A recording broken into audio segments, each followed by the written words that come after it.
Hello everyone, welcome back to Cindy and Starlet, and if you're new here, welcome, enjoy the videos. So today me and Sydney are going to be reading Disney's The Lion King.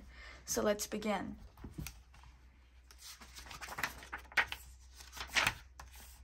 The animals came from far and near and crossed the dusty African plain. They came on paddling paws and pounding hooves and flapping wings. Each beast, from the tiniest ant to the largest elephant, made its way to Pride Rock, for that was the home of the Lion King, and this was a special day in the Pride Lands. Today, Simba, the firstborn cub of King Mufasa and Queen Sarabi, would join the great circle of life. The animals took their places and bowed to King Mufasa. Then Rafiki, the wise baboon, stood at the edge of Pride Rock and held up the little cub for all to see. A great cry rose from all the animals. The elephants trumpeted, the zebras whined, and the birds sang for joy at the sight of Simba, the future Lion King. But one animal did not join in the joyous ceremony. Scar, the king's jealous brother, stayed in his den. Later, Scar just laughed when the king's advisor, Zazu, the hornbill, criticized him. Then the evil lion popped the bird into his mouth. Scar would have eaten Zazu if Mufasa hadn't come along just in time. Zazu wiped his feathers off and scolded, "As the king's brother, you should have been first in line at Simba's ceremony." Scar's green eyes gleamed. "I was first in line, until the little hairball was born. That hairball is my son, and your future king," Mufasa growled. Scar slinked away. "Don't turn your back on me," Mufasa warned. Scar looked back over his shoulder. His eyes narrowed. "Perhaps you shouldn't turn your back on me." Simba grew quickly. One morning, Mufasa took his son to the top of Pride Rock and told him, "The circle of life never stops turning. One day, the sun will set on my time as ruler and will rise with you as king. Then everything the light touches will be yours." "What about that shadowy place?" Simba asked. Mufasa declared, "You must never go there." Suddenly, Zazu swooped down and squawked, "Hyenas in the Pride Lands!" Mufasa frowned. "Zazu, take Simba home." "Oh, Dad, can't I come?" Simba whined. Mufasa shook his mighty mane. Fighting savage hyenas was no job for a cub. Later, Simba asked his Uncle Scar about the shadowy place. An evil plan formed in Scar's mind. "Only the bravest lions go to an elephant graveyard," Scar told him.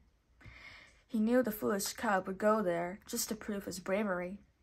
Scar was right.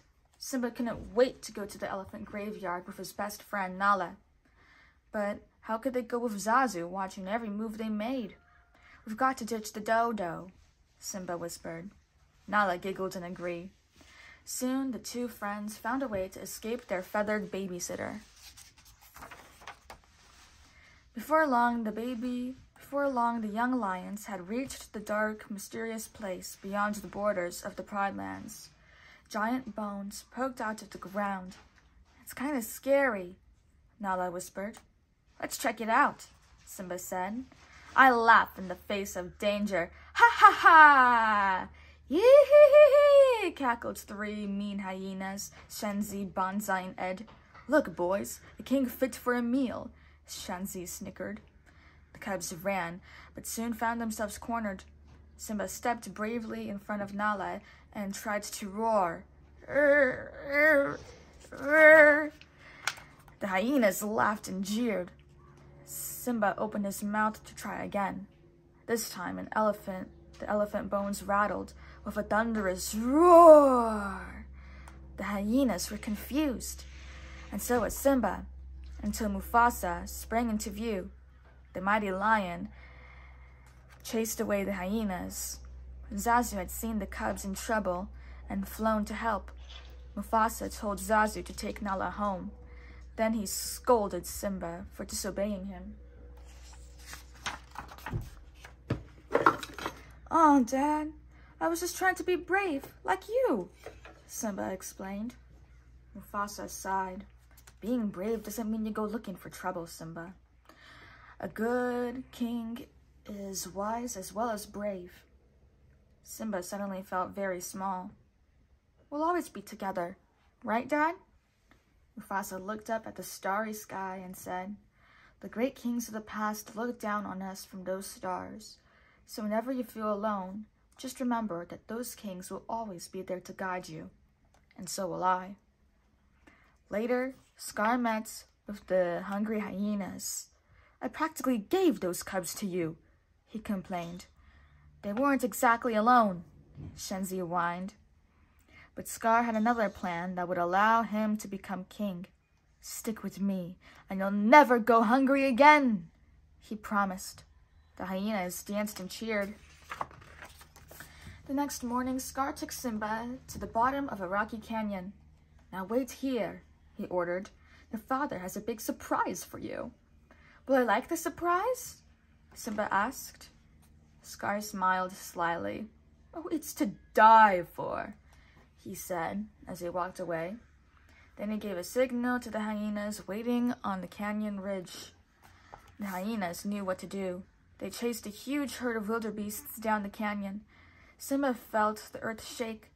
He heard the clattering of thousands of hooves. Then he saw the wildebeests heading straight for him. Simba managed to climb a dead tree and cling to a branch. "Help!" he shouted. Help was on its way, for Scar had found his brother. "Mufasa! Simba's trapped in a stampede!" Scar cried. Just as Scar had planned, Mufasa rushed to Simba's rescue. He lifted his son to safety, but then fell under the rushing tide of hooves. "Dad!" Simba shouted. He couldn't see anything through the huge dust cloud. Mufasa tried to pull himself up the steep rocks. From above, Scar watched his brother struggle. "Help me! Brother, help me!" Mufasa pleaded. Scar reached for Mufasa's paws. He pulled his brother close and whispered, "Long live the king." Then Scar let go and watched Mufasa tumble down the steep slope. When the stampede was over, Simba found his father lying lifeless in the dust. "No!" Simba wailed. Scar came to the sobbing cub's side. "What have you done?" he accused. "There were wildebeests everywhere. He tried to save me. It was an accident," Simba said in a rush. "I didn't mean to." "Of course not. But if it weren't for you, he'd still be alive." "What will your mother think?" Scar demanded. Simba looked stricken. "What should I do?" "Run away," Scar advised. "Run away and never come back." Scar watched Simba run. Then he sent the hyenas after him. The hyenas chased Simba to the border of the Pride Lands. The cub dived into a thicket of thorns at the edge of a great desert. The hyenas looked at the sharp thorns, then at the desert. "The cub won't last a day out there," Shenzi declared. Simba ran until he could run no more. The thirsty cub collapsed on the sand. Vultures circled him hungrily. But Timon the meerkat and his friend Pumbaa the warthog chased away the vultures. Simba woke up in their jungle home. "Where are you from?" Timon asked. Simba sighed. "It doesn't matter. I can't go back." "What did you do, kid?" Pumbaa wondered. "Something terrible," Simba replied. Timon shrugged. "Who cares? You've got to put the past behind you. Hakuna Matata." "What?" Simba asked. "Hakuna Matata," Timon repeated. "It means no worries. That's the motto we live by. And here's what we live on." Timon showed Simba a wiggly insect. Simba watched Pumbaa eat a grub. "Slimy but satisfying," the warthog said with a burp. Simba frowned. but he ate the the big grub. Then the cub smiled and said, Hakuna Matata. In the months that followed, Simba ate many, many grubs and grew into a full-sized lion. Most of the time, he was happy with his friends, Timon and Pumbaa. Yet he missed his mother and often thought of his father. One night, as they gazed up at the stars, Simba remembered what his father had told him. He wondered if the great kings of the past really were looking down from those stars. Simba felt very alone. The next day, Simba heard Timon scream. The young lion raced to the rescue. A hungry lioness was about to pounce on Pumbaa, who was stuck under a log. Timon bravely was trying to protect him. Simba gave a mighty roar and leaped at the lioness. But just as they began to fight, Simba recognized his old friend. Nala? He gasped in disbelief. The lioness looked deep into the eyes of the handsome young lion and whispered, Simba? Scar told us you were dead. Nala told Simba how terrible things were now that the king Scar and his hyenas ruled the Pride Lands. There was no food or water, and many of the animals had fled. But you can come back and become king. Then everything will be all right again, Nala said. I'm no king, Simba said angrily. But that night, Rafiki the baboon came to Simba and promised to bring him to his father. When Simba looked up at the stars, he heard a familiar voice. Simba, his father asked, have you forgotten me? Simba gasped. No, how could I? You have forgotten who you are, and so have forgotten me, the ghostly voice continued. Look inside yourself, Simba. You are more than what you have become. You must take your place in the circle of life. Simba knew his father was right. His friends returned with him to the Pride Lands. Back at Pride Rock, King Scar was angry with Sarabi for not finding food. Suddenly, Scar heard a great roar. He couldn't believe his eyes. Mufasa? It can't be! You are dead. But Sarabi recognized her son. Simba, she said softly. I've come to take my place as king, Simba roared. But Scar would not back down so easily. Simba leaped at Scar, but the villain slipped away. Instead, the hyenas rushed at Simba. Pride Rock echoed with their hideous laughter as the hyenas forced Simba to the edge of a cliff. Scar walked up to the exhausted young lion. Your daddy isn't here to save you this time, Scar taunted. Then he pushed Simba off the cliff. Simba's claws scrambled for a hold on the steep slope. This looks familiar, Scar sneered. Oh, yes, I remember. It's just the way your father looked before I killed him. At last, Simba knew the truth. With a mighty roar, he leaped at Scar. Meanwhile, Timon, Pumbaa, and the lionesses had chased the hyenas off Pride Rock. When Simba sent Scar flying over the cliff, the villain landed, and the mob of hungry hyenas. Yee-hee-hee-hee! They cackled cruelly.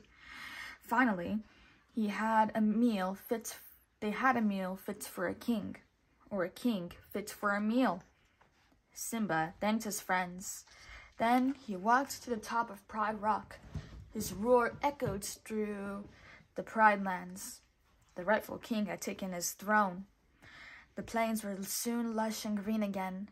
The animals returned, and the hunting was good once more. Simba knew that a king must have a queen, so of course he chose the beautiful Nala.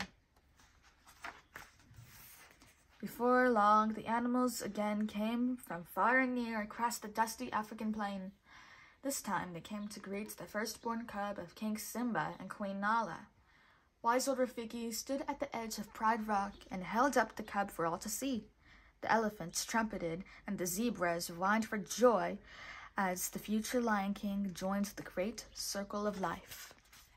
That is the end. So that is it for today, everyone. I really hope you all enjoyed it. And we will see you all next time. Bye-bye. Bye-bye. Pick out your favorite page.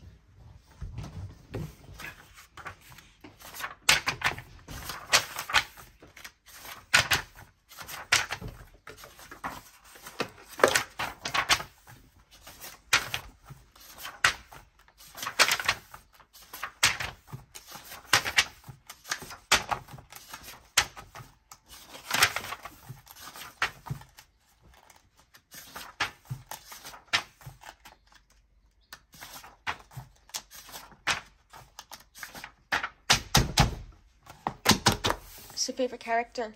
Timon. Timon. Okay. Bye-bye.